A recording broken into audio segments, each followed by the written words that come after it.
जब भी किसी व्यक्ति के द्वारा कोर्ट में अग्रिम जमानत लेने के लिए आवेदन किया जाए और कोर्ट ऐसे व्यक्ति को जमानत तो दे देती है, लेकिन कोई अनरीजनेबल अगर कंडीशन लगा दी जाए तो फिर ऐसे व्यक्ति को क्या करना चाहिए, तो उसके बारे में आज मैं आपको एक केस लॉ के साथ में बताऊंगा जिसमें सुप्रीम कोर्ट के द्वारा अपना जजमेंट दिया गया है। नमस्कार साथियों, मैं हूं एडवोकेट कुलदीप सिंह।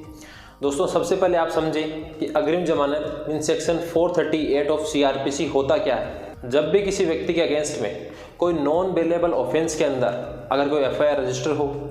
और उस व्यक्ति को अगर ये लगे कि पुलिस उस व्यक्ति को किसी भी समय अरेस्ट कर सकती है, तो फिर ऐसा व्यक्ति या तो सेशन कोर्ट के अंदर या फिर हाई कोर्ट में अग्रिम जमानत के लिए आवेदन कर सकता है। उसमें प्रोसीजर ये होगा कि सबसे पहले ऐसे व्यक्ति को सेशन कोर्ट के अंदर आवेदन करना होगा अग्रिम जमानत के लिए, और अगर सेशन कोर्ट के द्वारा ऐसे व्यक्ति को अग्रिम जमानत नहीं दी जाए तो फिर ऐसा व्यक्ति हाई कोर्ट के सामने सेक्शन 438 ऑफ CRPC में अग्रिम जमानत के लिए आवेदन करेगा और वहाँ पर बेल दे सकती है कोर्ट, सेशन में भी और हाई कोर्ट में भी। लेकिन इन दोनों ही कोर्ट्स में जब भी बेल दी जाएगी तो उसमें कुछ कंडीशंस लगाई जाएंगी कोर्ट के द्वारा। सबसे पहले तो सामान्यतः कंडीशन कोर्ट ये लगाती है कि आपको अग्रिम जमानत दी जा रही है, लेकिन जब भी आपको पुलिस के द्वारा बुलाया जाएगा तो आपको जाना होगा। आपको पुलिस का उस केस के अंदर इन्वेस्टिगेशन करने में पूरा सहयोग करना होगा। सेकंड, उसके अंदर जनरल कंडीशन ये होती है कि आप इस केस से जुड़े हुए किसी भी व्यक्ति को ना तो डराएंगे धमकाएंगे और ना ही किसी ऐसी वस्तु जो उस केस से जुड़ी हुई हो उसके अंदर परिवर्तन करेंगे।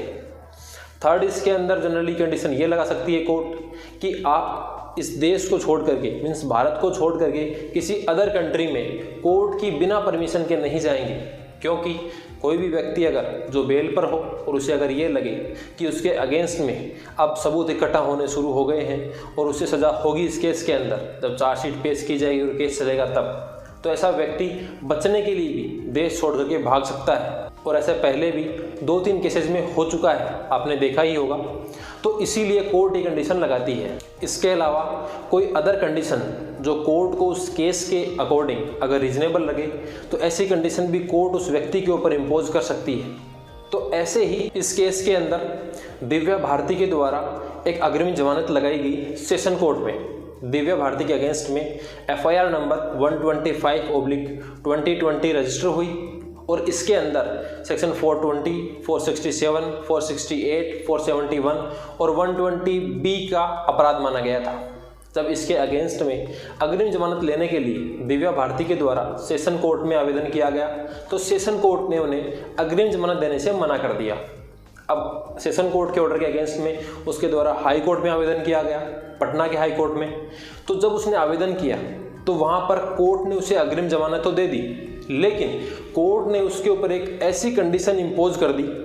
कि उसे हाई कोर्ट के द्वारा कह दिया गया कि आपको हम जमानत दे रहे हैं, लेकिन आप उस समय पंचायत टीचर थी,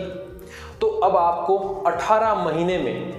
कंटिन्यूअसली और समान रूप से आपको जो अमाउंट मिला है, जो सैलरी मिली है, उसे समान रूप से 18 महीनों में डिवाइड करके और आपको वापस लौटानी होगी। ये कंडीशन उसके ऊपर इम्पोज कर दी। साथ में हाई कोर्ट ने यह भी कह दिया कि आपको द्वारा अब पंचायत टीचर के अपॉइंटमेंट के लिए आवेदन नहीं किया जाएगा। तो ये कंडीशन इम्पोज करने के बाद में जब पटना हाई कोर्ट के द्वारा उसे अग्रिम जमानत दी गई तो फिर उस महिला के द्वारा, मीन्स दिव्या भारती के द्वारा सुप्रीम कोर्ट के सामने SLP फाइल की गई पटना हाई कोर्ट के इस ऑर्डर के अगेंस्ट में। तो वहाँ पर जब इस केस के अंदर सुप्रीम कोर्ट के द्वारा सुनवाई की गई तो सुप्रीम कोर्ट ने यह कहा कि जो पटना हाई कोर्ट के द्वारा जो कंडीशन लगाई गई है कि समान रूप से 18 माह में आपको वो सैलरी वापस लौटानी होगी, तो ये एक अनरीजनेबल कंडीशन है और ऐसी कंडीशन इम्पोज नहीं हो सकती है। तो ये क्या करके सुप्रीम कोर्ट के द्वारा पटना हाई कोर्ट के द्वारा जो बेल दी गई थी वो तो कंटिन्यू रखी, लेकिन जो कंडीशन इम्पोज की गई थी, जो 438 सेक्शन के अंदर CRPC में बताया गया है कि कोर्ट को अगर ये लगे कि कोई अदर कंडीशन इम्पोज की जाए तो वो भी कर सकती है, तो उसके आधार पर उस एक कंडीशन को सुप्रीम कोर्ट के द्वारा हटा दिया गया। तो दोस्तों, मेरा आपको ये कहना है कि अगर आपके अगेंस्ट में भी कोई नॉन बेलेबल ऑफेंस की अगर एफआईआर रजिस्टर होती है